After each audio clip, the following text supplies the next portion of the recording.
بسم اللہ الرحمن الرحیم۔ کھانا سامنے رکھ کر فاتح کرنے کی دلیل۔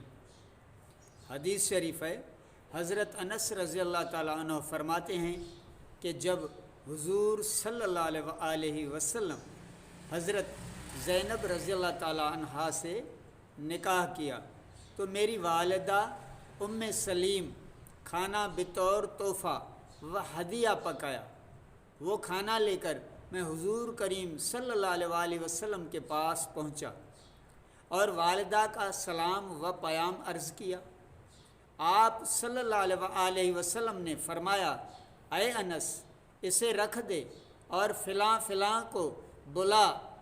میں بلاتا گیا یہاں تک کہ 300 آدمی جمع ہو گئے کہ میں نے حضور کو دیکھا کہ آپ صلی اللہ علیہ وسلم نے اس کھانے پر اپنا دست مبارک رکھا اور جو چاہا پڑھا۔ بس پھر کیا، وہ کھانا اسی قدر بابرکت ہو گیا کہ سب لوگ شکم سیر ہو گئے، پیٹ بھر کے کھایا۔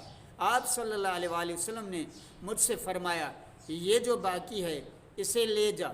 میں نے جب اس بقیہ کھانے کو دیکھا تو اندازہ نہ کر سکا کہ میں جو لایا تھا وہ زیادہ تھا یا یہ زیادہ ہے۔ سبحان اللہ۔